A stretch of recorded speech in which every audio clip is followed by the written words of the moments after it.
Mulai ya, bismillahirrahmanirrahim. Assalamualaikum warahmatullahi wabarakatuh. Waalaikumsalam warahmatullahi wabarakatuh. Waalaikumsalam warahmatullahi wabarakatuh. Oke, selamat sore kepada teman-teman semua di Prodi Gizi kelas C ya Universitas Siliwangi di mata kuliah Pendidikan Pancasila. Oke, lagi ini adalah mata kuliah atau pertemuan terakhir ya di semester ini di mata kuliah ini berarti. Tinggal bagaimana kita menyelesaikan materi-materi yang belum dibahas, terutama tentang etika ya.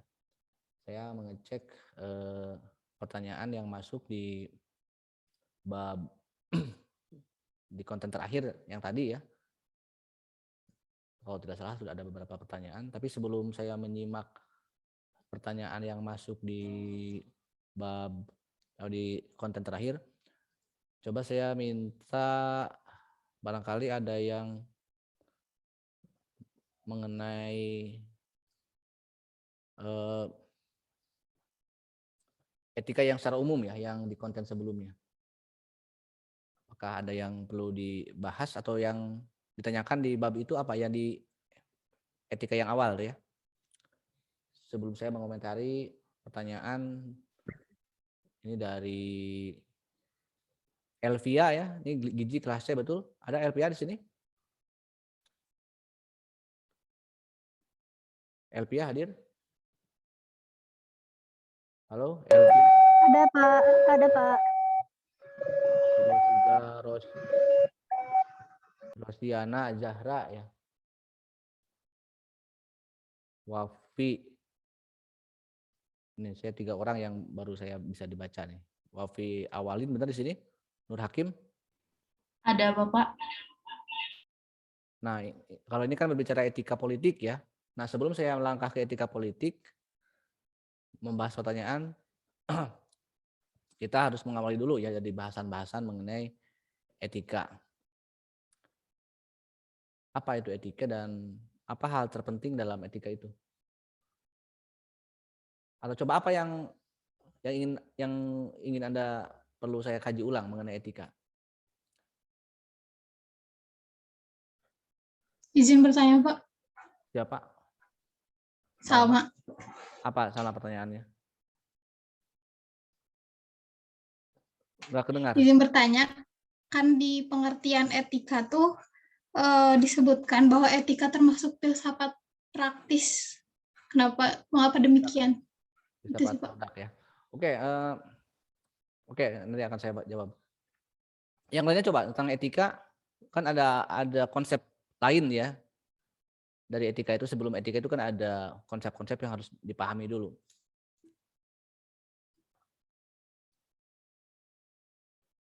Nanti akan bisa saya jawab ketika saya menguraikan ya pertanyaan mengenai kenapa etika bagian dari filsafat atau filsafat praktis, filsafat produk.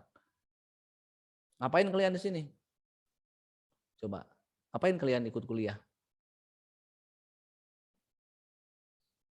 Saya tanya, ngapain? Untuk apa ikut kuliah? Zahra, Safira, Sophia, Siti Rahma, Mutia, Atika. Ngapain ikut kuliah? Untuk apa? Ariana,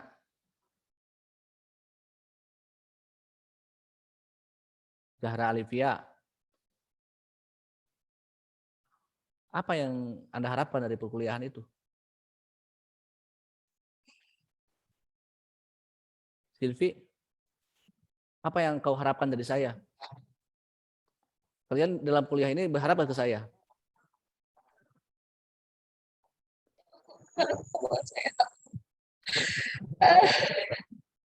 Coba apa yang kalian harapkan? Apakah ada nggak yang kalian inginkan dari saya? Saya tanya, ini pertanyaan filsafat. Ya harus dijawab dengan logis gitu ya. Kalau memang tidak perlu harapan ya udah. Itu yakin itu pasti ada, tapi apa yang kalian harapkan dari saya? Ikut dengan saya. Saya ini kan tipe laki-laki yang memberikan sejuta harapan.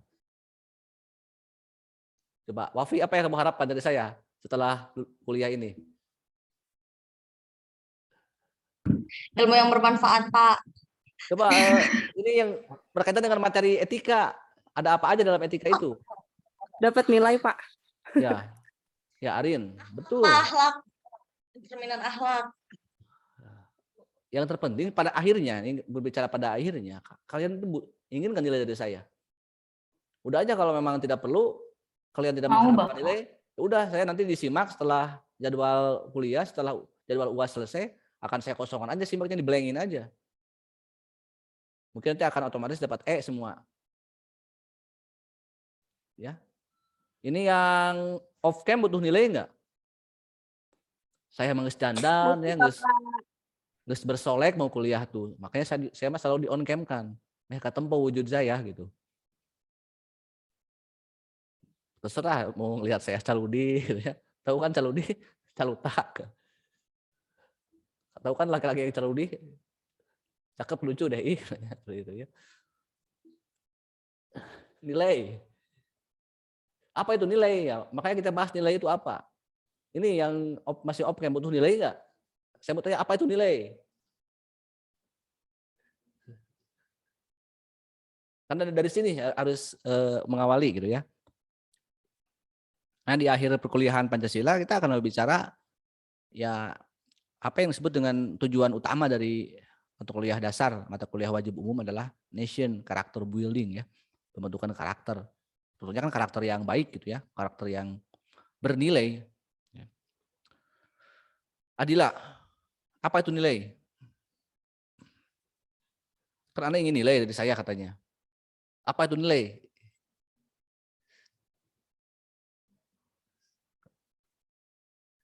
Sambil baca buku juga Bapak nggak izin apa-apa. menjawab. Arin, apa nilai?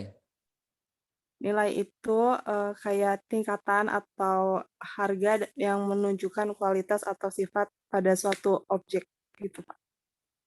Ya itu, secara uraian ya, seperti itu.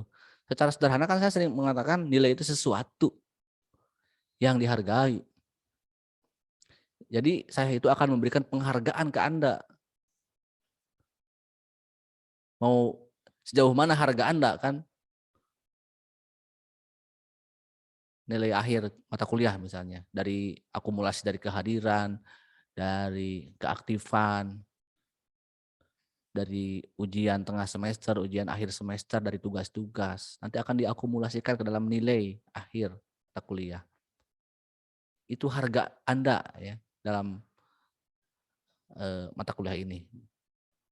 Apakah mau E, mau D itu silakan. Pilih, tinggal pilih di antara dua itu ya, mau E atau mau D. Mau, coba pilih yang mana? Pilih E atau pilih D?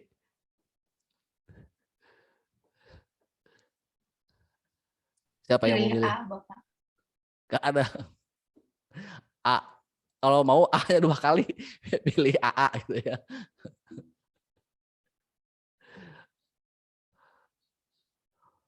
Jadi kalau nilai sebuah penghargaan ya, bentuk sesuatu yang dihargai, bentuk penghargaan.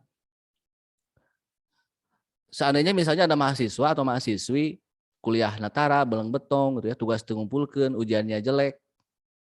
Tiba-tiba saya ngasih nilai A. Bagaimana tanggapan Anda? Tadi ada Muhammad apa ya? Muhammad apa asup tiba-tiba masuk link Zoom ini ya. Kuliah tara asup sekali aya naungkul saya kasih nilai A. Gara-gara asup mungkul di 1 menit di Zoom. Kira-kira apa menurut kalian coba kalau saya berlaku demikian? Apa yang akan Anda lakukan? Sementara kalian yang berusaha untuk ikut kuliah, semuanya tugasnya ada lengkap, tapi tiba-tiba saya ngosongin simak Anda dalam nilai mata kuliah saya. Apa yang akan Anda lakukan jika ada nanti jika terjadi seperti itu? Coba, Sophie mau ngapain kalau seandainya begitu? Protes, Ya? Pak. Protes. Kenapa Protes protes? kan berarti kan nggak adil dong, berarti. Berarti saya salah menilai Anda kan gitu ya? Saya salah Iya, menilai. betul. Nah pertanyaannya, jika Anda ingin dihargai oleh saya, apa yang harus Anda lakukan kan gitu? Dari awal kan saya seperti itu. ketika Anda ingin dihargai oleh dosen dalam bentuk nilai, apa yang telah Anda lakukan selama 1 semester ini?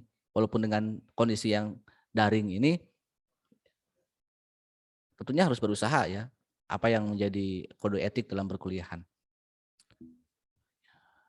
Tentunya, nah kembali ke nilai yang praktis yang dibahas tadi, bahwa setiap manusia itu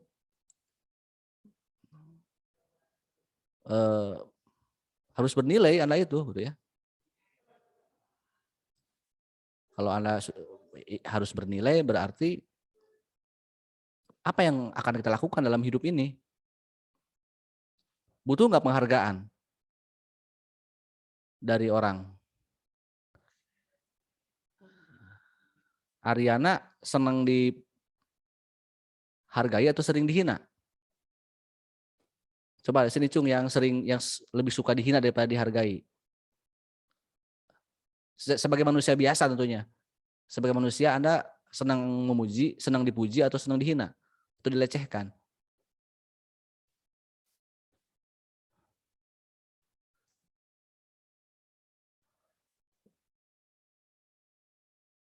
Kalian cantik deh. Yang jelek semua. Di antara 2 kalimat itu mana yang Anda pilih? Tentunya kan pasti kalian memilih yang pertama gitu kan. Ih balager saloleh, soleha, anak-anak hiji kelas C mah. Padahal belum tentu kan ya. Tapi saya ngomong seperti itu. Berarti dalam bentuk itulah manusia kan gitu ya. Bahwa manusia itu makhluk yang ingin dihargai. Tentunya tidak ada manusia yang ingin dihinakan. Makanya banyak sekali hierarkis nilai ya, jenis-jenis nilai, macam-macam nilai.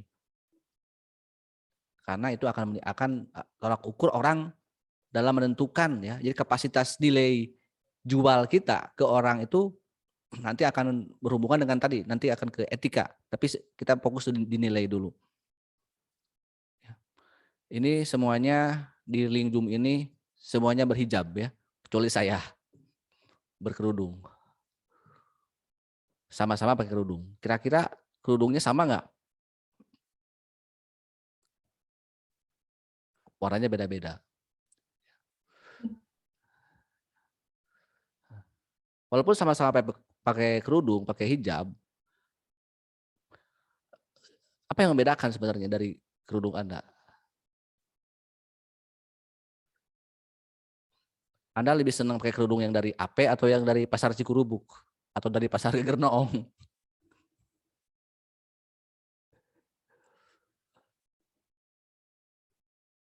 Apa coba yang membedakan antar kerudung mahasiswi? Warna, merek, kualitas. Kualitas. Berarti walaupun sama-sama berkerudung beda apanya? Beda merek berarti beda apanya? Beda kualitas berarti beda apanya? Nilainya, Bapak. Beda nilainya berarti. Dari apa tolak ukurnya coba? Tolak ukur nilai itu apa? Kalau mereknya Wardah ya ada nggak? Beda harganya, Pak. Kalau mereknya Sapira apa sih? Saya nggak tahu merek kerudung itu apa. Kira-kira itulah. Beda harga. Harganya kan dari harga itu kan jelas kan. Tapi kalau Anda pakai kerudung yang 150.000, saya pakai kerudung yang 2 juta, saya tidak akan pantas. Ya. Atau cocok ya saya di kerudung. Tapi ya, jadi barang saja kan itu ya. Benda saja itu ada harganya, ada nilainya, betul nggak? Atau betul? Nah perempuan senang bersolek ya. Untuk apa kalau kalian bersolek? Pakai aksesoris. Coba aksesoris yang paling dinamakan oleh perempuan apa?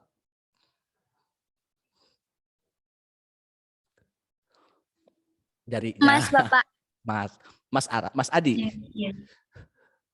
Mas apa? Ya. Kenapa senang pakai emas? Karena berharga, Bapak. Iya. Karena emas dibandingkan dengan logam mulia yang lainnya, dengan benda padat yang lainnya lebih berharga. Coba saya mau tanya. Elpia.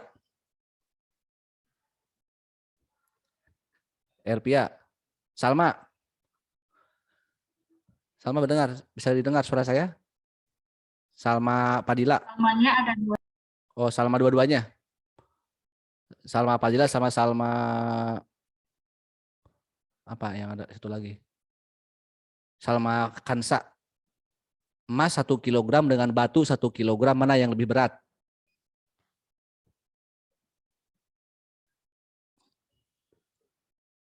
Sama kali Pak. Betul. Sama lah. Yang membedakan apa? Anda Nilainya. mending ke kampus mending bawa emas 1 gram atau mending bawa batu 10 kilo?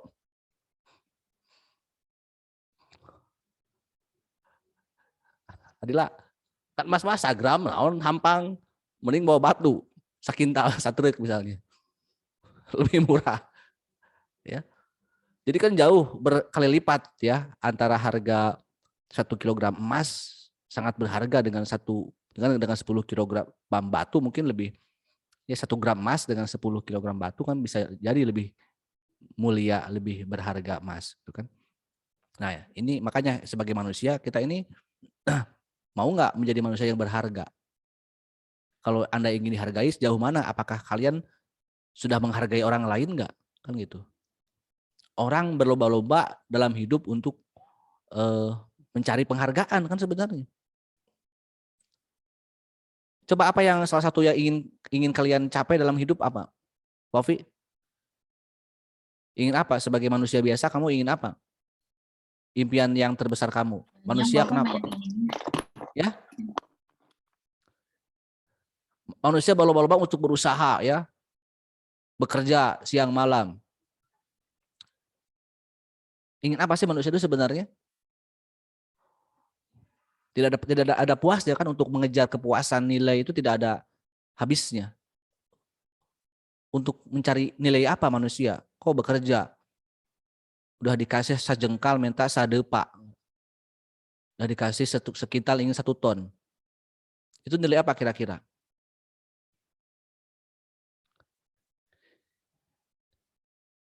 Coba dalam kehidupan di masyarakat, di sekitar Anda, orang kaya dan orang miskin mana yang lebih dihargai? Ada orang kaya berpendidikan, Orang kaya. ada orang miskin tidak berpendidikan, urakan, mana yang lebih dihargai? Orang kaya yang Orang kaya. berpendidikan. Nah, makanya penting kekayaan itu ya. Kenapa orang harus kaya? Karena miskin itu nggak enak kok, jadi orang miskin itu dihina, banyak dilecehkan, nggak dihargai gitu. Itu hal yang sangat manusiawi. Orang itu nilai yang tolak ukur orang kan ya. Nilai ekonomi nilai salah satu yang diukur oleh orang lain masalahnya gitu ya. Kadang-kadang dengan kekayaan bisa orang yang profesor pun bisa kalah sama orang kaya kan itu. Kalau diatur sama orang kaya ya udah. Walaupun secara pendidikannya bisa kalah, tapi secara ekonomi menang, bisa jadi seorang profesor diatur oleh orang kaya yang padahal hanya lulusan SD misalnya. Tapi tidak masalah ya. Tinggal Anda ingin nilai apa yang ingin Anda kejar dalam hidup ini kan gitu. Apakah nilai kekayaan, apakah nilai intelektualitas, apakah nilai sosial, apakah nilai moral, ya silakan. Ya.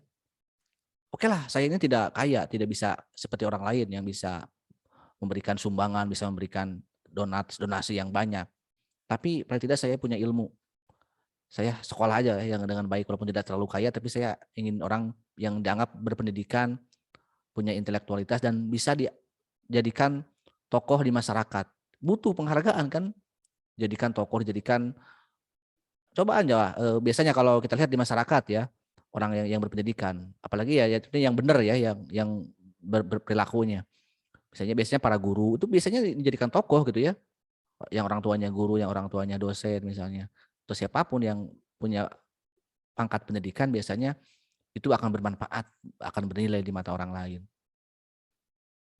Iyalah sekolah tidak ya, beunghar henteu atunya bager-bager gitu kan ya. Baik-baik atuh kan orang juga akan menghargai dengan kebaikannya, dengan kesolehannya. Walaupun teu beunghar teu sekolah oge. Eta mah keur mah tidak miskin gitu ya, maaf tidak sekolah. Bandel misalnya ya, urakan, mabuk, judi dan lain-lain. Itu yang apa yang mau dihargainya kalau sudah berperilaku seperti itu. Dan termasuk dalam diri kita ya, kalau Anda ingin dihargai, tentunya juga ada hal lain selain nilai, ada norma di sana kembali ya. Ketika setiap manusia berlomba untuk mendapatkan nilai supaya dapat penghargaan, maka lihat dalam kehidupan sosial ada norma yang berlaku di masyarakat. Di ruang kelas, di lingkungan kampus kalau nanti Anda masuk perguruan tinggi, ada di lingkungan keluarga, di lingkungan perum, di lingkungan RT, RW, masyarakat, bangsa dan negara. Di sana ada norma. Bagaimana kita melihat tata laku, aturan yang berlaku ya, bagaimana cara berhidup untuk bersopan santun. Biasanya dalam hidup masyarakat, dalam ingin dihargai misalnya, peran tata petenteng, wah merasa paling kaya, merasa paling berpendidikan. Ngomong seenaknya, sering menyakiti orang lain, kira-kira dapat nggak itu penghargaannya kan gitu. Berarti dia tidak paham bahwa ada norma, ada sopan santun dalam kehidupan. Banyak norma kesusilaan. Bahkan yang paling tinggi kalau sudah menjadi norma negara itu disebut dengan hukum ya. Hukum tertulis, hukum positif. Kalau sudah dilanggar hukum positif berarti itu sudah ada sanksi tertulis seperti di penjara, di sanksi hukum ya gitu ya. Kalau sanksi norma moral biasanya kan hanya berupa teguran ataupun berupa pengasingan. Biasanya kalau orang yang masyarakat, tokoh yang orang yang tidak bergaul di masyarakat, tidak akuran dengan orang lain, dengan tetangga, maka cenderung akan dikucilkan oleh tetangganya. Itu makanya ya. Dan dalam pergaulan kehidupan kampus pun nanti akan seperti itu Anda ya di kelas ya. Sophia mah akraban sama orang tuh ya. Setiap ada temennya yang riung didatangi, tapi tiap di riungan dengan teman-temannya nggak gosip pegawai nanti ya. Ngomongin batu semuanya teman-teman diomongin, kejelekannya lagi yang diomongin. Coba kalau seandainya ada perilaku seperti itu, kira-kira banyak teman atau banyak musuh? Banyak yang suka atau banyak yang nggak suka? Padahal ingin dihargai tapi berperilaku seperti itu misalnya kan gitu. Oke, jadi itu kurang lebih ya mengenai norma moral. Nah, yang ketiga adalah moral. Ya. Ketika Anda ingin punya nilai, ingin punya penghargaan, lalu Anda ada norma yang berlaku di masyarakat, lalu sebagai manusia Anda sebelum bertingkah laku, ini kita belum ke tingkah laku, belum ke etika ya, tapi baru pandangan-pandangan dalam jiwa kita melihat sesuatu karena manusia itu ingin dihargai secara prinsipnya, butuh pengakuan, butuh eksistensi, tapi untuk membutuhkan eksistensi penilaian itu kan kita butuh ada norma di masyarakat tuh, kita mau, makanya ada ranah-ranah yang harus kita olah dalam jiwa kita ya, dalam tubuh kita ada pikiran, indera, dan bagaimana kita mewujudkan satu kesatuan yang utuh dalam jiwa kita yang disebut dengan moralitas.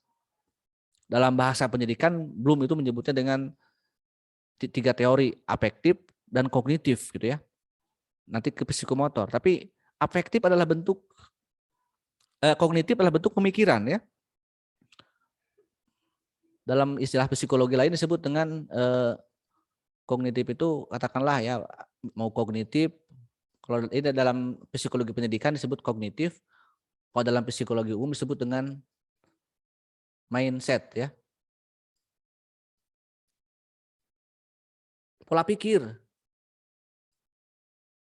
Anda berpikir nggak sih sebagai orang, sebagai manusia?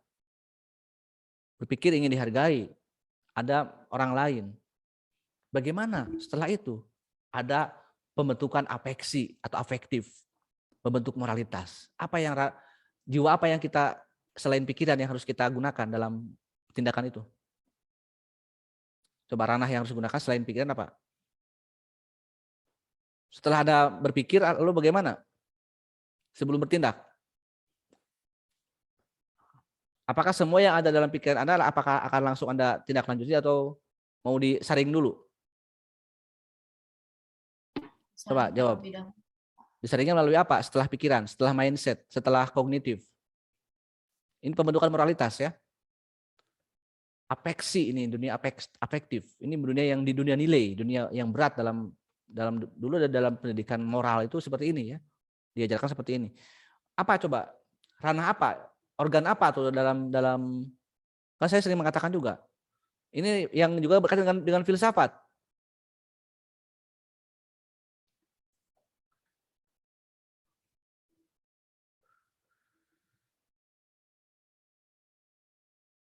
Anda hanya punya hati, aduh disebut. Anda hanya punya pikiran, tidak punya hati di sini jangan-jangan. Iya, Bapak. Ya, jadi ketika Anda punya pikiran, punya mindset, tanyakan pada hatimu, apa yang harus Anda lakukan? Kan gitu. Disinilah akan bergelut moralitas gitu ya. Hati kan yang dalam filsafat saya mengatakan itu sebuah organ, bukan bentuk wujud hati kayak binatang biasa. Kalau hewan secara umum kan semua hewan makhluk hidup punya hati ya. Hati ampela, hati apa gitu kalau ayam, kalau ini kan. Tapi bedanya kalau ini kan jiwa kalau dalam manusia itu. Ya. Yang saya sebut dengan kolbu dalam bahasa Islam itu kolbu, dalam bahasa umum nurani ya. Dalam bahasa filsuf Yunani itu namanya konsayen ya. Yang saya sebut dengan tadi dalam filsafat hal yang tidak bisa membohongi dalam diri manusia adalah kejujuran. Ya di sini kan gitu. Cinta kan kejujuran. Lalu ya bagaimana kita menjadi orang yang bermoral itu? Pasti menjaga hatinya, menjaga pikirannya. Sehingga akan muncullah moralitas gitu ya, setelah kognitif, afektif yang menjauhi dalam diri manusia itu akan menjadi moral kita udah siap ya. Jadi moral itu sebenarnya bukan belum menjadi tindakan, moral itu baru jiwa ya, moralitas itu. Kalau kita mengibaratkan ada lomba sprint lari ya, baru ada bersedia siap, mau bilang iya lah kalau seperti itu. Atau si juri mau ngebetkeun bendera, itu moralitas. Jadi setar menuju kita bertindak.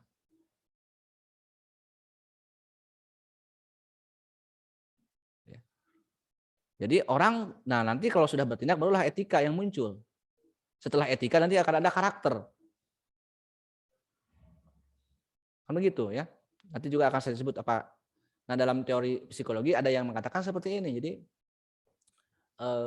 mindset plus attitude ya. Berarti kalau teori ini, attitude ini sudah ada kesinambungan atau sudah ada gabungan antara moralitas dan afektivitas ya. Attitude di sini, mindset dari pikiran, hati sudah bergabung dan sudah menjadi tindakan dan akan menjadi karakter. Nah, sebelum saya membahas karakter, kita bahas dulu etika ya. Gimana ajaran moral ya, ilmu tentang ajaran moral. Nah, untuk munculnya saya sebut dengan saya sering menyebut manifestasi perbuatan ya. Jadi tindakan berarti dalam bahasa psikologi pendidikan disebut dengan psikomotor ya. Muncullah lisan dan perbuatan Anda, apakah ucapan atau tindakan. Itu kan sebenarnya kalau manusianya waras, kalau manusianya normal berarti dia berpikir lalu bertanya dulu pada hati. Jadi menyambungkan arah hati dan pikiran gitu. Sebelum bertindak itu. Mau ngomong kan dipikirkan dulu. Setelah dipikirkan, kira-kira ini akan menyakiti orang lain gak sih gitu omongannya. Kan banyak pertimbangan. Betul nggak seperti itu? Ini contoh mungkin saya pernah melihat salah satu waktu saya masih kecil ada film yang namanya Ada Apa Dengan Cinta yang pernah juga dirilis ulang ya, yang part keduanya di tahun 2016. Yang pertama itu ada adegan ketika Cinta marah pada Rangga. Semenjak gue kenal sama lo, dia bilang gue jadi orang apa gitu, lupa lagi kadang-kadang. Gue jadi orang yang beda katanya. Beda apa, Cin? Itu di sekolahnya kalau tidak salah ya. Akhirnya Cinta memutuskan kepada Rangga, ya kayaknya udahlah kita tidak perlu lagi berteman katanya gitu ya.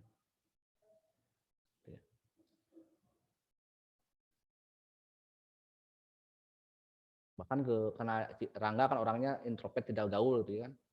Jadi kalau lu nggak punya teman sama sekali, apakah itu salah gue, ya? Salah teman-teman gue. Nah ini ada adegan yang menarik. Akhirnya kan Rangga juga mengatakan, membalas perkataan cinta itu dengan ucapan seperti ini. Salah satu di antara kita itu punya hati dan punya otak katanya. Tapi kamu cinta, kamu tidak punya kedua-duanya. Berarti ketika orang ada emosi ya dalam jiwa manusia itu. Cinta, Rangga menganggap bahwa cinta itu mengucapkan sesuatu di luar pikiran dan di luar hatinya gitu. Karena sedang marah pada Rangga. Saking kemarahannya akhirnya orang tidak berpikir, tidak menggunakan hatinya. Udah kita putus. Itu kan gitu. Padahal coba kalau misalnya sedang ada ya masalah dengan teman, dengan pasangan, kan seperti itu harusnya berpikir dulu bareng-bareng kan.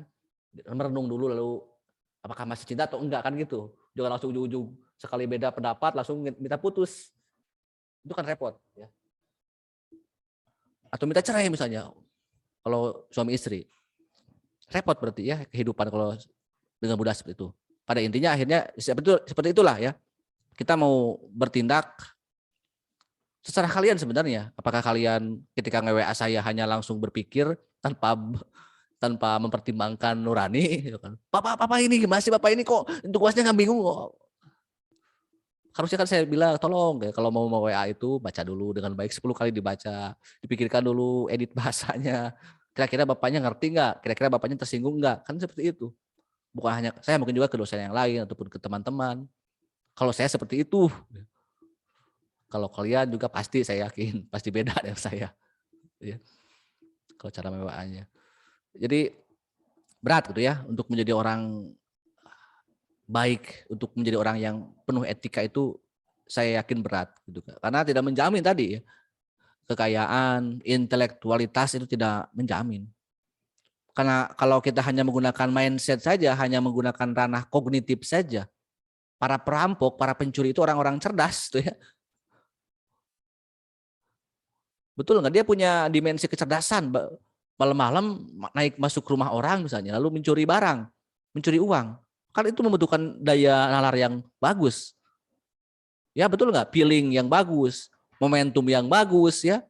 Bagaimana melihat waktu yang sempit atau waktu yang jempling ketika si pemilik rumah tidak ada. Itu kan daya jelajah yang luar biasa ya. Skill yang tidak bisa dimiliki oleh saya mungkin atau oleh teman-teman yang lain. Skill perampok, skill pencuri itu. Dia orang yang berpikir. Tapi pertanyaannya dia tuh punya nurani enggak?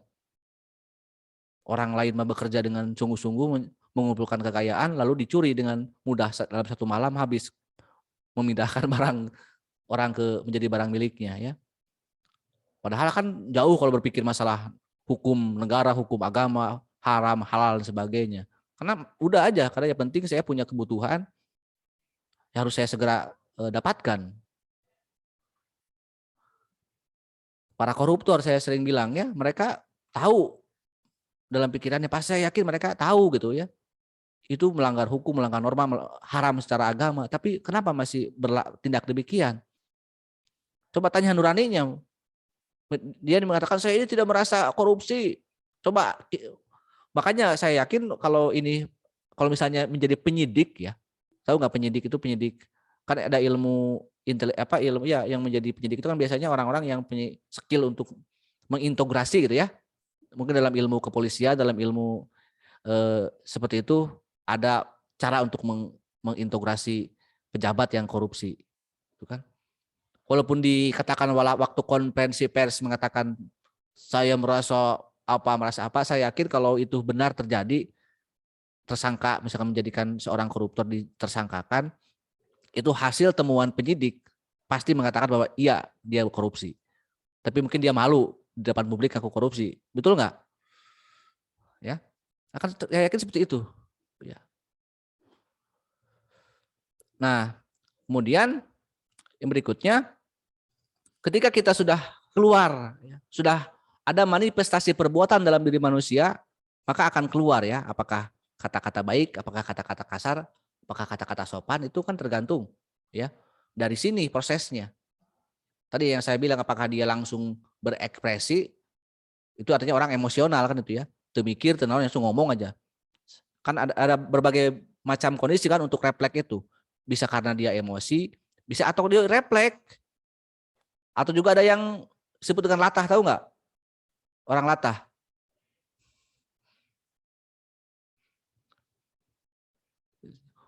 Biasanya latah itu kayak eho ya. Wapi, wapi, wapi, wapi.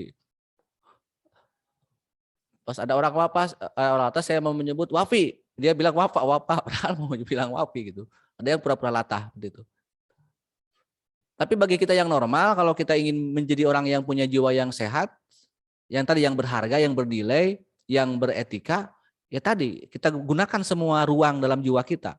Hati, pikiran, mumpung masih sehat, jasmani, sehat rohani gitu ya. Kalau ingin dihargai seperti itu. Banyak pertimbangan. Namun kan ada yang cepat, ada yang lambat ya pertimbangannya itu. Ada yang tepat, ada yang tidak. Tapi saya yakin kalau sudah berusaha, karena konsekuensinya ketika kita sudah berusaha sebaik apapun perbuatan kita, tetap aja ya penerimaan orang pasti berbeda.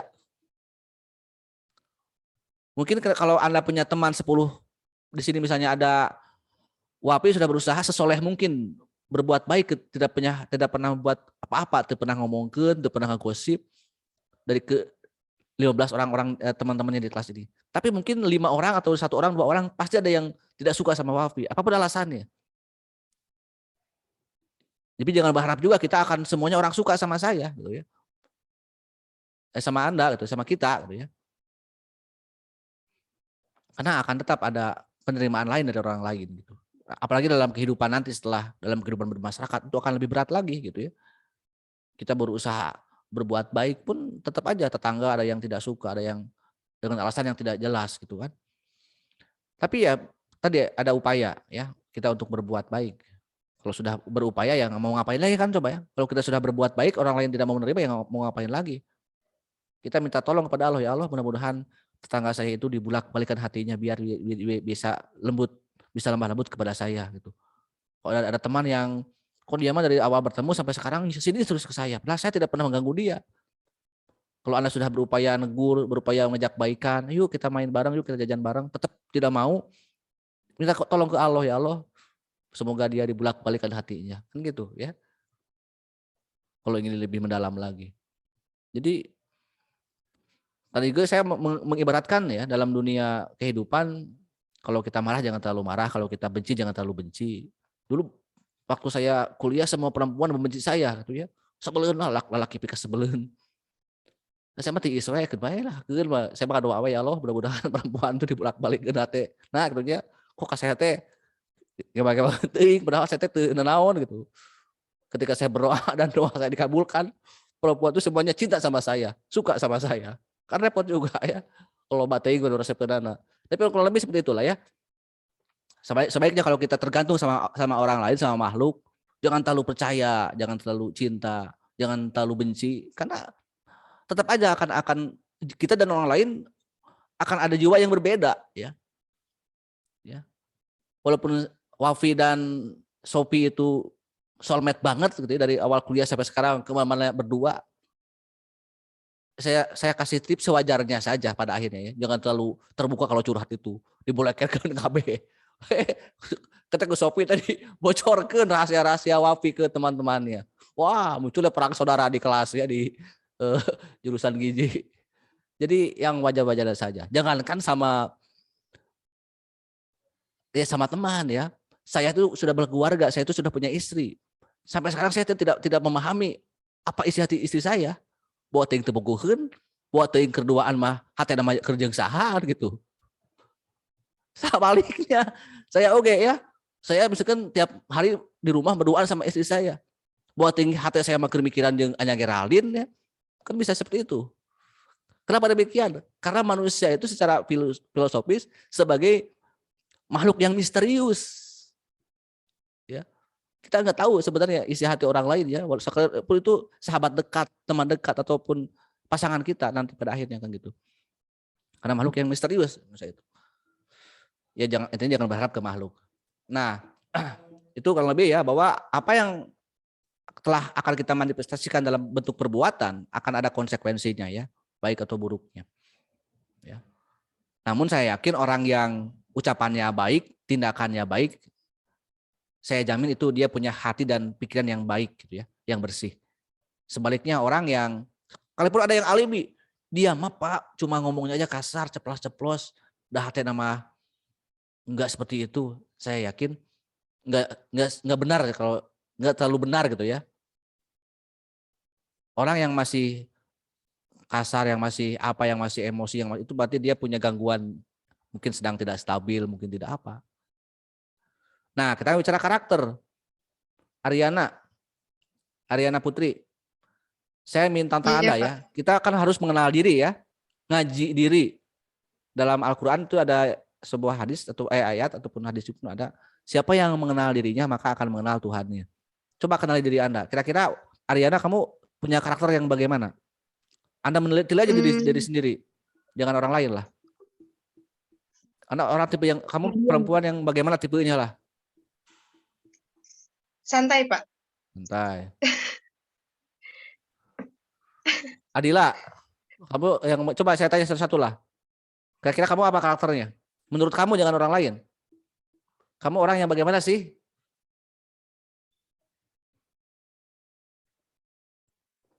Saya orangnya ceplos-ceplos, Pak. Tapi kalau saya diam. Oke. Jadi takut diam aja. Kalau sama orang terdekat mah ya, saya ceplos-ceplos aja soalnya ya udah dekat aja gitu.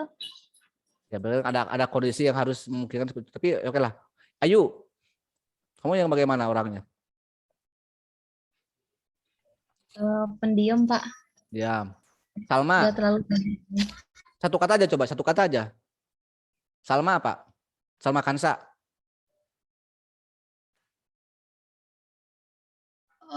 Gimana situasi sih, Pak? Jadi labil ya, masih labil ya, apa-apa. Elpia, Kadang pendiam, kadang itu sih labil, Pak. Alivia, ya, Zahra, Nurah Alivia, Zahra Alivia. Kalau ada janji harus tepat waktu, Pak. Temennya atau siapa? Kamunya yang tepat janji atau harus kamu orangnya tepat janji, tepat waktu gitu? Normatif atau bagaimana? Oke. Arin, Dwi, kamu orangnya seperti apa? Mudah menerima orang lain gitu. Terlalu mudah menerima orang lain. Menerima apanya? Pergaulannya. Iya, misalkan ya mau temenan, iya gitu maksudnya, Pak. Oh ya. Rosti, Pendiam sih, Pak. Mutia, Saya lebih ke cerewet sih, Pak. kelihatan sih dari tamu kamu, saya yakin kamu orang yang cerewet. Betul ya, apa-apa. Saya lihat cuma ada di antara teman-teman di kelas ini, kamu yang paling cerewet. Dan kamu ngaku lagi ya. Ya berarti kamu mengenal diri kamu, nggak masalah. Ya. Sophia, tadi udah ya. Silpi, Bapak belum enggak, sok lanjut. Silpi, Sophie belum. Belum, Pak. Satu naon. Kamu yang bagaimana orangnya? Malu, Pak. Malu. Iya. Silpi, Bohong, Bapak, bohong. Bohong, Pak, bohong. Malu banget ya Allah, Bapak. Silpi, Kalau belum terlalu kenal biasanya agak pendiam, Pak. kamu yang kemarin ketemu saya di rektorat ya? Iya. Beda nggak antara saya langsung dengan saya di Zoom? Mirip-mirip sih, Pak, Mirip. makanya kenal juga. Kasepan mana coba? Sama aja, Pak. Sama aja. Bisa beda. Bisa saya pakai pakai aksesoris misalnya, pakai Photoshop. Berarti asli ya. Di sini Nuding, Bapak tuh pakai Photoshop enggak sih? Enggak, saya mah makhluk asli. Bisa pakai aplikasi ya ketika Zoom-na. Kamu kayak pendiam tadi ya, enggak terlalu ini kalau belum kenal. Salma, Lebih ketertutup sih, Pak, orangnya. apa-apa. Nanti juga bisa terbuka dalam waktu tertentu ya. Atika, Inti, Sanubari, ini dalam nama kamu itu. Atika kan dari etika itu ya. Sanubari itu kan hati, nurani, betul. Apa kamu orangnya bagaimana? Kalau misalnya udah deket kadang disebut receh, terus kadang SKSD juga sama orang kayak gitu. so kenal so dekat. Pasti kalau kamu ketemu ke saya, bapak, padahal saya tidak begitu kenal sama kamu, pasti kamu begitunya. Karena saya sering mencoba mahasiswa yang seperti itu. Siti Rahma. Kayaknya sesuai situasi kondisi, Pak. Penuh pertimbangan ya. Ya. Terus kayak adaptasi aja gitu, pengen tahu orang gitu, Ya. pengen kenal. Pengen tahu atau pengen tahu banget? Pengen tahu aja. Tapi Kalau saya lebih ke ekstrovert banget, terus SKSD juga kayak gitu Bapak. Terus di balik itu saya juga memiliki sifat melankolis Bapak. saya ya sok sedihnya, artinya lamun ekspresi itu lamun kesedih keperlihatan sedihnya gitu. Tadi Ariana udah ya, Ariana Putri. Zahra. Sudah. Zahra, kamu bagaimana orangnya? Menurut kamu sendiri ya, bukan menurut orang lain. Kira-kira kamu orangnya seperti apa gitu? Zahra Safira atau Olivia, Pak? Zahra Olivia udah ya tadi. Zahra Safira. Ya kamu. Menurut saya sendiri sih sebenarnya sama kayak Siti Rahma, pasti menyesuaikan diri juga ya, adaptasi Pak. Tapi seringnya sih rasanya SKSD gitu. Jadi ya pengen kenalan gitu sama semua orang. Gitu sih Pak. Oke, terima kasih ya. Nah ini tadi kan Anda bilang pendiam, ada yang tadi aktif, bisa cerewet dan sebagainya. Itu kan karakter ya. Karakter itu adalah apa? Karena tadi walaupun misalnya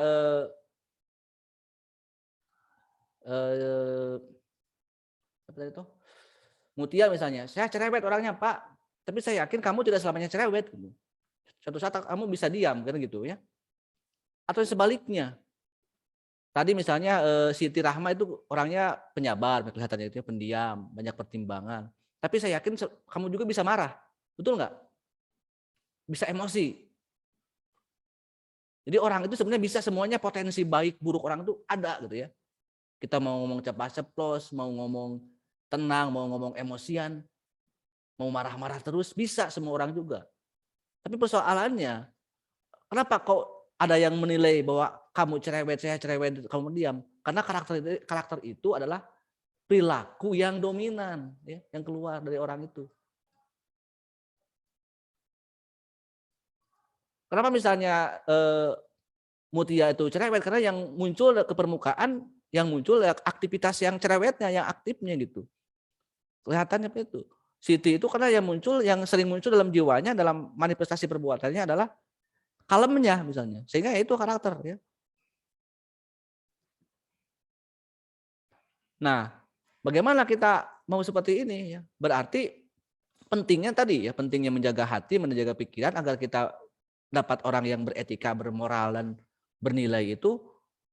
Berarti kan sudah ada. Nah, etika itu saya kelas lain belum bisa jelaskan. Etika itu orang itu akhirnya akan menilai tentang baik buruknya diri kita. Jadi ajaran moral etika itu adalah penilaian yang baik atau buruk perilaku kita. Di luar masalah karakter, cerewet dan sebagainya, kan akan dinilai ya baik atau si bapak itu mah orangnya baik, keluarga yang baik-baik. Karena yang muncul ke orang itu terserah disebut munafik atau tidak, yang penting kalau orang sudah menilai baik ke orang lain ataupun siapapun, berarti dia yang sering muncul dalam ekspresi jiwanya kebaikannya. Walaupun tidak menjamin dia selamanya baik misalnya. Buat yang di belakang dia juga ngeluh atau bagaimana gitu kan. Tapi ya penting dia yang sering keluar sikap-sikap baiknya. Ramahnya, senyumnya, namanya kalau orang yang sering ngasih itu apa sih? Yang ngasih apalah, lupa lagi istilah itu. Ya ke rumah ya ramah, donatur apa sih istilahnya itu? Orang yang apa namanya itu? Ya gitulah. Yang sering ngasih gitu ya. Ada orang misalnya ditilai oleh orang lain, oleh pihak lain angkuh, tidak mau bertanya, terus seri-seri acan, tidak mau senyum-senyum, ya mahal senyum juga tidak pernah, pelit lagi. Karena mungkin yang dominannya itu perilakunya. Mungkin aja orang pelit pun tidak selamanya pelit. Sesekali dia juga sering ngasih misalnya. Tapi kan kita nggak tahu karena yang sering muncul dia pelitnya gitu. Sebaliknya orang yang tidak pelit pun mungkin karena yang seringnya ngasihnya, mungkin kalau nggak ada mah dia juga akan pelit atau hanya pasmah gitu. Kan begitu ya. Jadi itu untuk mengatur tempo hidup itu, jadi sebenarnya bisa dirubah ya. Nah pendidikan sebagai proses perubahan perilaku itu disinilah tempatnya gitu ya. Karena bisa dirubah perilaku orang itu. Walaupun tadi pada akhirnya kan yang membolak-balikan hati orang itu kan Allah gitu ya, Tuhan. Tapi kan Tuhan pun tidak akan merubah satu kaum kalau tidak mau mengubahnya. Ya. Kan gitu. Sehingga akhirnya pilihan kita ya, kita mau dihargai atau tidak tergantung diri kita kan, tergantung sikap kita, tergantung amal perbuatan kita kepada orang lain.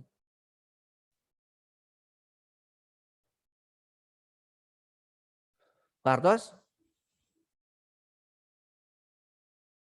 Ya, kurang lebih seperti itu ya. Tentang etika secara umum, bahwa ya tidak mudah untuk menjadi orang yang baik itu. Ya perlu perjuangan, perlu pengorbanan juga sebenarnya ya gitu ya. Menahan diri itu tidak mudah gitu ya. Tapi inilah ujian dalam dunia pendidikan ya, harusnya gitu sampai ke sini pendidikan itu ya, sampai ke akar-akar. Makanya saya sebut tadi kenapa pertanyaan tadi kan dari siapa yang tadi bertanya tentang filsafat proses itu, ya itulah. Karena dari pikiran yang dalam itu akan melahirkan sebuah perbuatan yang baik. Gitu ya. Kalau kita punya pikiran yang baik, punya hati yang bersih, maka etika pun akan baik, perbuatan pun akan baik. Nah, kalau berkaitan dengan politik, karena bahasan terakhir adalah etika politik. Nah, etika ini kan berbicara baik buruk ya.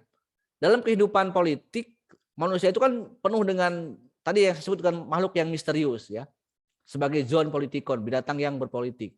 Karena prinsip dasarnya manusia itu ingin dihargai kan dari nilai. Salah satu bentuk penghargaan orang lain kepada manusia adalah nilai politik, nilai kekuasaan. Apa kurangnya coba ya Erick Thohir secara ekonomi, Prabowo Subianto misalnya, Sandiaga Uno. Semua pengusaha lah, pemilik media, tiba-tiba mendirikan partai politik. Sebenarnya apa sih yang mereka kejar gitu kan? Ternyata kekayaan itu belum menentukan kepuasan orang untuk dihargai. Jadi ada butuh penghargaan secara politik, itu kekuasaan. Gitu ya. Sehingga mereka harta sudah mendapatkan tapi tahta belum mereka dapatkan. Itu manusia biasa, makanya jangan heran ya. Jangan protes kok kenapa sih benghar misalnya. Siapa itu yang Perindo juga ya, siapa yang pindah partai dan punya partai Perindo itu, yang punya MNC Group juga sama kan seperti itu. Apalagi yang mereka kejar gitu ya.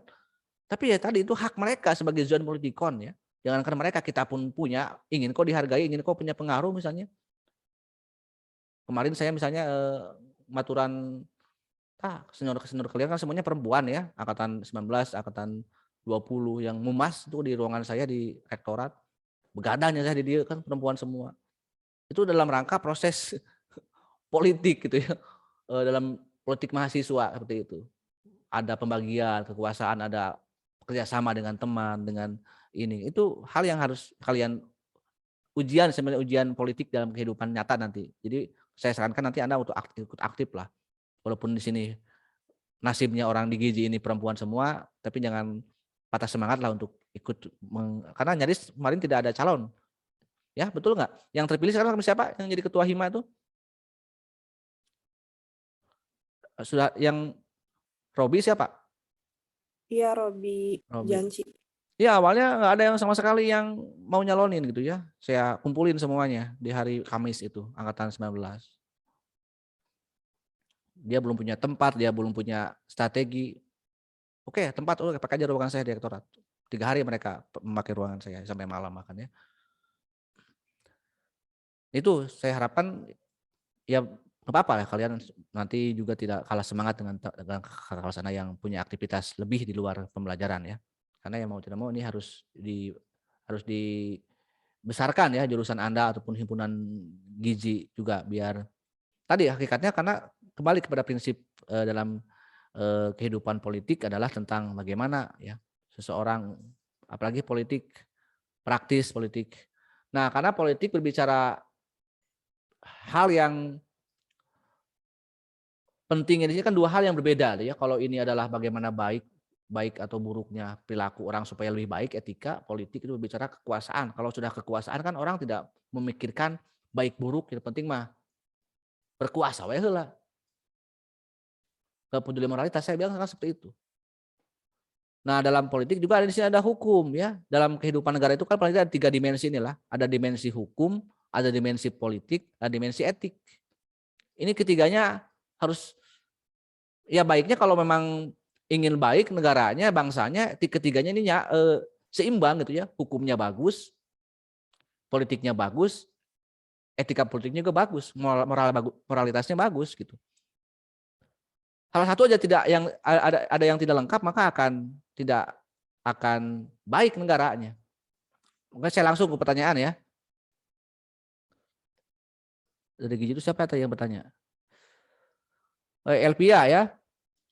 Etika politik izin bertanya 308. Bapak bicarakan sejarah politik klasik, sejarah modern. Nah, pertanyaan, apa yang membedakan antara politik klasik dan politik modern? Menurut pendapat Bapak, manakah politik yang lebih baik di antara politik klasik dan modern? Kalau bicara politik, semua zaman berbicara kekuasaan. Berbicara perebutan kekuasaan. Saya sebut begini ya, maksud dari pernyataan saya kalau di konten itu, di zaman awal sampai sekarang pun yang namanya perebutan kekuasaan itu akan selalu ada. Tidak peduli teman ataupun lawan, tidak peduli sahabat atau musuh, tidak peduli saudara. Anda lihat aja sejarah, jangan jauh-jauh lah sejarah zaman. Kalau Anda lihat sejarah Eropa aja itu kan munculnya negara-negara di Eropa itu karena perpecahan saudara ya antar kerajaan. Puncak dari perpecahannya adalah Perang Dunia I, Perang Dunia II. Karena bangsa Eropa itu dalam bangsa yang satu induk ya, raja yang sama. Berubahlah menjadi beberapa negara, Jerman, Inggris, dari Inggris saya menjadi Inggris, yang menjadi negara-negara di Eropa yang lainnya. Ada nasabnya semuanya. Ya saling perang, saling membunuh dan sebagainya. Padahal mereka satu saudara kandung. Dalam politik Jawa, dalam sejarah Majapahit, bagaimana ada sejarah Ken Dedes, Ken Arok, ya, Tunggul Amat Tunggu itu kan saling membunuh antar saudara. Ya. Itu kekuasaan. Ya sekarang pun juga demikian ya. Coba lihat sejarah Indonesia ke sini. G30, SPKI dan sebagainya itu semuanya karena orang sudah buta akan kalau sudah kekuasaan tidak peduli teman, tidak, makanya saya sebutkan tadi dengan manusia itu jangan terlalu percaya, jangan terlalu benci, jangan terlalu suka. Karena mungkin aja nanti teman kamu yang dianggap soulmate, yang dianggap dipercaya sebagai tempat Anda curhat, mungkin besok hari dia akan menjadi pengkhianat bagi Anda. Membocorkan semua rahasia Anda kan gitu. Jadi tidak mengenal teman dan tidak mengenal lawan. Kalau politik dia bebas tuh gitu kan.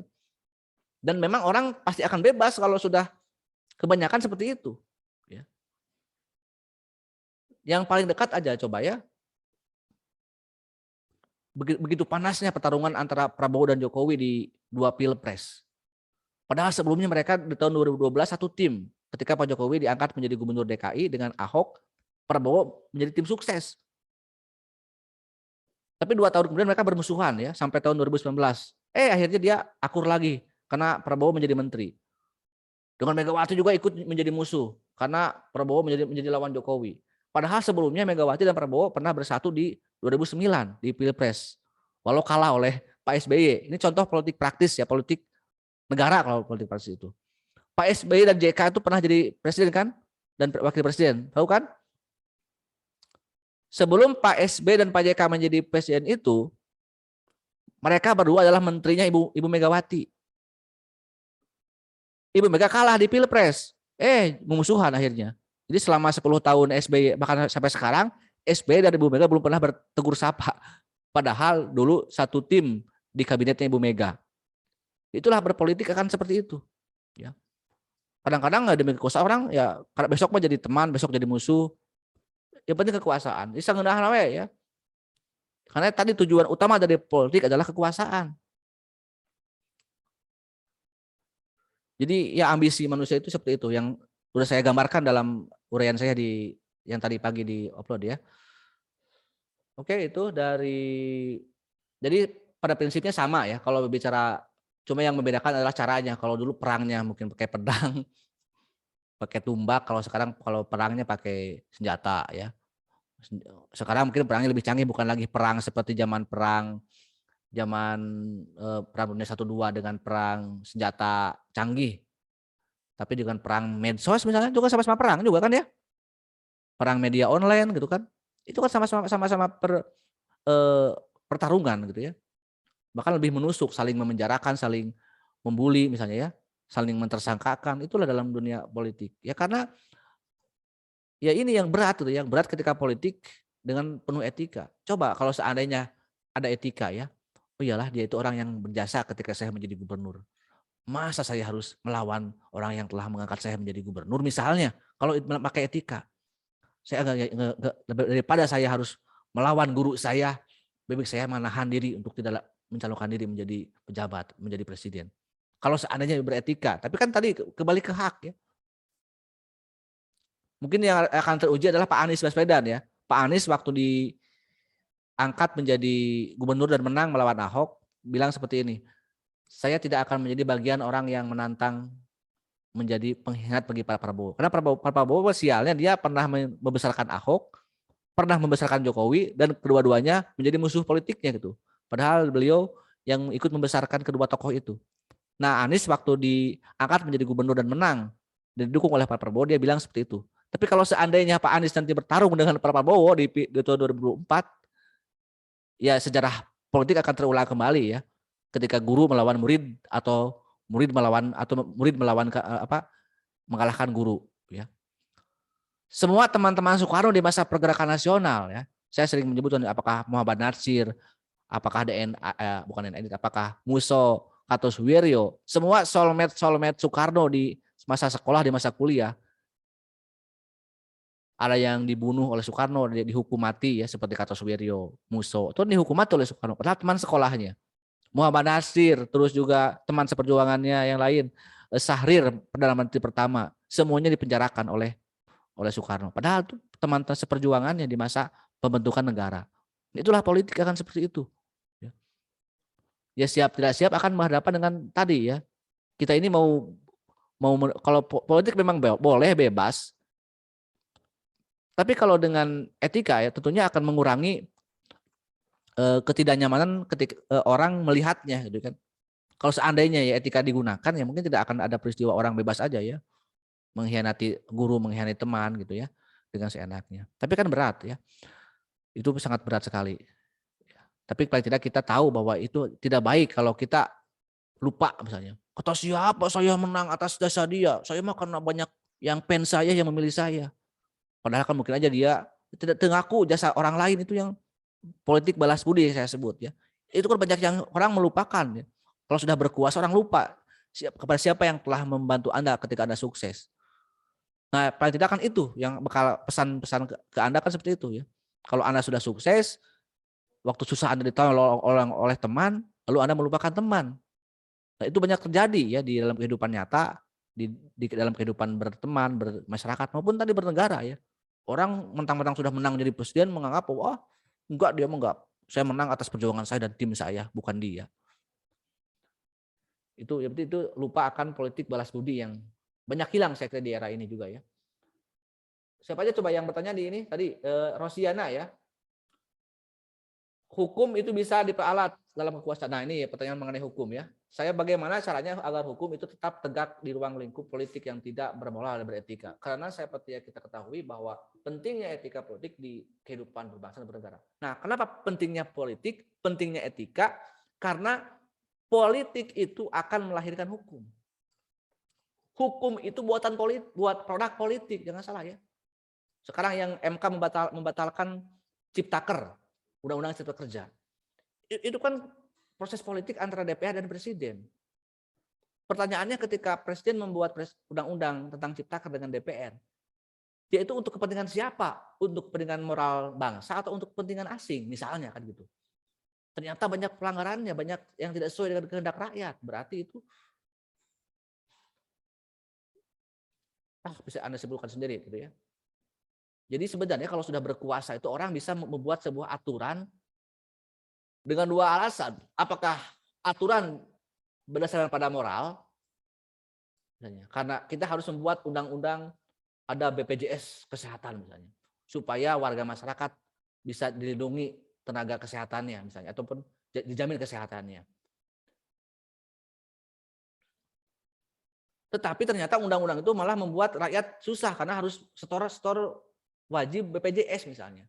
Itu kan hukum. Sehingga uang itu akan digunakan oleh mereka yang mengurus negara untuk dikorupsi misalnya. Jadi itu kurang lebih, karena kekuasaan itu bisa melahirkan hukum ya. Karena menjadi DPR, menjadi presiden itu dapat membuat sebuah produk yang disebut dengan hukumnya akan berlaku untuk negara, untuk warga negara. Makanya kalau memang ingin menjadi negara yang lebih baik ya pilihlah anggota DPR, pilihlah presiden yang beretika, yang bermoral. Biar produk hukumnya pun bermoral dan beretika. Bukan untuk kepentingan kekuasaannya. Oke, teman-teman semua, karena sudah sore ya, sudah maghrib, kurang lebih seperti itu. Bahasan mengenai bab 7 juga sudah saya sampaikan, tinggal di konten Anda cobalah. Kira-kira apa sih kontribusi Pancasila, aturan negara terhadap keilmuan kesehatan, terhadap keilmuan gizi, ya. Sekian, mohon maaf apabila ada yang kurang berkenan. Selamat sore, selamat beristirahat, selamat beribadah. Assalamualaikum warahmatullahi wabarakatuh.